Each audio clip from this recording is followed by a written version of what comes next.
Hello! Magandang araw! Kamusta? Kamusta po?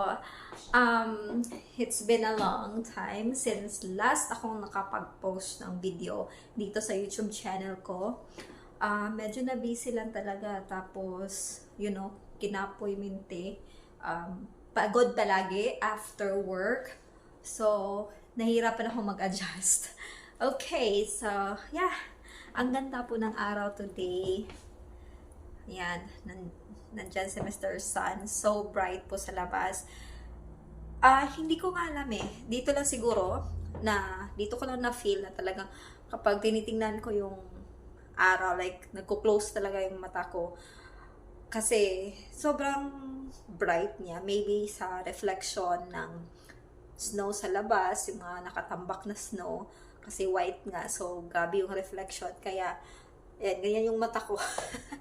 So, ayan, sobrang ganda, pero as usual, nandito lang tayo sa loob ng bahay kasi kung gano'ng kaganda tingnan sa labas, ganun pa rin kalamig. Yeah, it's still negative 15 degrees po sa labas, so wala tayong pasok, so dito lang po tayo sa bahay. So, for today's video ay pag-uusapan po natin yung monthly cost of living namin dito sa Canada. 6 months na po kami dito sa Canada. At let's say na nakaka-adjust naman, but let's try to compute kung magkano nga talaga yung nagagasto namin sa aming mga bills, sa aming mga expenses, sa aming mga utilities at all dito sa Canada, specifically dito sa Newfoundland. So, sinabi ko pong specifically here in Newfoundland kasi po si Canada po ay malaki. Consisting po siya ng iba't ibang provinces at bawat provinces po ay may different or nagkakaiba yung wage rates at may iba't iba din silang provincial tax rate at lalo na po nagkakaiba din po yung cost of living sa different places kung saan po kayo nakatira. So, kami dito sa bahay, kaming mag-asawa, ay meron kaming naka-plan. Meron akong ginawang plan for our budget monthly. So, pagdating ng pay, diretso na talaga yung pera sa mga utilities, sa mga bayarin, sa mga kung saan-saan pa. At kung ano na lang yung matira, yun lang talaga yung pagkakasyahin. Ayan, simulan na natin. At meron akong codings dito. Patingin-tingin lang ako sa baba para makita ko at ano yung mga susunod kong sasabihin. So, una, house rent. Dito sa Newfoundland, since kami nasa isla, sinasabi nila na mas mura pa daw dito. But, kung tatanungin mo naman yung mga locals, ay medyo tumataas na. Tumataas na daw yung rentahan dito sa bahay. Kasi previously, like before COVID, like yung renta ng mga bahay dito, apartment with 1 bedroom, with own kitchen, own bathroom, living room, something ganon, nasa 900 including utilities. After COVID, yung mga rentahan is like nag-skyrocket talaga. Nung ikwinento ng isang local dito, yung $900 daw na renta ng anak niya, nasa $1,200 na per month, hindi pa kasali yung bills ng electricity. So, sa amin dito, nasa staff house kami ng may-ari, 1 bedroom, own bathroom, tapos own kitchen, shared laundry area, nasa around 800 kami. However, yung stay namin dito is hindi siya like kontrata for for 1 year. Yung contract namin is weekly. So, weekly kaming nagbabayad ng renta dahil hindi kasi sure or may plano kasi si may-ari na i-renovate ito into something business niya. Ang susunod doon is yung utilities. Dito po sa amin, libre po yung tubig. So, hindi kami nagbabayad ng tubig. Binabayaran lang namin is yung electricity bill. Stove is electric. Tapos, heating system. Yun, ilaw. At iba pa, ayun na yung kasali sa electric bill namin, which is around $100 per month nung summer. Pero nung nag-winter, pumalo na siya ng 200 plus almost 300. So, medyo mahal. Next is ang phone monthly subscription. Unlike po sa Philippines, kapag bumili ka ng SIM card, tapos nag-load ka, nag-expire yung load mo, hindi ka na makatawag, hindi ka na makatext, pero maaari ka pang tawagan at maaari ka pang makareceive ng text. Maaari ka pang mag-smart alert para malaman ng tao na wala kang load. So, makaka-receive ka ng call, hello, nag-text ako, oh nga, ganito, ganyan, sorry, hindi ako nakapag-reply, wala kasi akong load. Pero dito, nung binili ko yung SIM card namin, I was thinking na, yun yung number ko. Binili ko na yung number ko. Hindi pala, yung subscription itself pala talaga yung babayaran mo monthly. So, nag-expire yung subscription ko 27. Tapos, di ba sinabi ko na twice a month lang kaming mag-grocery. So, twice a month lang kaming pupunta doon sa place at may malapit doon na mobile shop.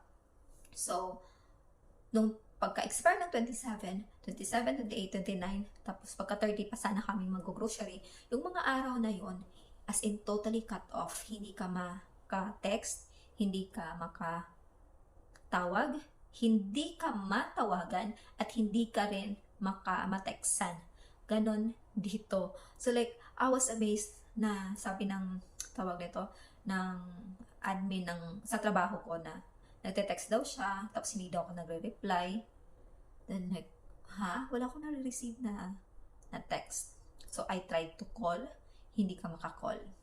Parang hindi mo connect yung call mo sa number na tatawagan mo. So, yun. Ganun po dito. So, yung monthly subscription ko is $20. So, yung ginawa ko is in-automatic pay ko na lang para before mag-expire, nakaset na naman siya for the next month para hindi ako maputulan ng subscription. Next is yung transportation. Medyo malaki yung budget namin during this winter for the transportation kasi unlike nung summer, ay kayang lakarin ng husband ko ang workplace niya kahit medyo malayo. About half an hour siyang maglalakad. Okay lang kasi hindi naman malamig. But ngayon, it's winter, so kailangan talagang tumawag kami ng taxi. So, medyo mahal yung taxi dito. Wala kaming public transportation. Walang bus. So, talagang car is a must here. Kung wala kang car, yung option mo lang talaga is maglakad, magbike, or magtaxi. So, during winter, nagta-taxi po talaga yung husband ko back and forth. Kaya nga medyo mahal yung budget namin for this time. At yung budget namin for taxi is kasama na rin dito yung pag-grocery namin. At it's a total of $430 every month. Next po is ang groceries. So, yung budget po namin monthly sa groceries is nasa $300 to $400 a month. $150 to $200 every quincenas. Pero usually nag-i-stick talaga kami sa 150 lamang. Pero kapag merong mga stocks or mga products na naubos na sa bahay, katulad ng shampoo, sabon, at saka mga vitamins, kailangan talaga namin bumili nun. Exceed siya ng $100 a month. Yung budget po namin ay hindi po katulad ng iba. So, meron pong iba na mas matipid pa talaga sila, mas maliit pa yung budget nila. And then, meron ding ibang household na malaki din yung budget nila kasi malaki yung pamilya nila. So, it varies po. Tapos, yung budgeting po monthly dito is like, even kahit saan po parte ng mundo is yung budgeting talaga is nag-vary kung ano yung mga priorities mo. Sa amin, talagang wala pa kaming mga iba pang bayarin. Yung talagang bayarin lang talaga namin is yung renta, yung electricity, yung phone bill, at saka transportation for now. Yung iba kasi meron na silang binabayarang car insurance, meron silang binabayarang bi-weekly ng mga car, mga bagong car, may binabayaran silang iPhone, something ganon. So kami, wala pa kaming ganon. So, yun, yung mga nabanggit ko muna yung mga talagang binabayaran namin dito sa Canada. Last but not the least na budget namin sa monthly expenses namin ay yung pagpapadala sa Pilipinas. So, napadala po namin siya sa Pilipinas, yung amount na iyon, para mabayaran yung utang namin. Tapos, meron din kaming konting allowance para sa parents namin. So, meron pa kaming naiwan na mga milyones na utang sa PLI. Binabayaran pa rin namin siya up until now. Medyo matagal-tagal pa siyang matapos. Really hugot bakos. Really tight talaga yung budget namin dito. Mostly na sa paycheck to paycheck na kami. Hindi talaga maisingit yung mga luho dito for now. Kapag natapos na yung utang sa bank, yan, luluwag din yung budgeting natin. Ayan, kailangan ko nang tumayo kasi ang sakit na ng paa ko, naka ganun pag upo ba. So, yun po yung budget namin, monthly budget namin.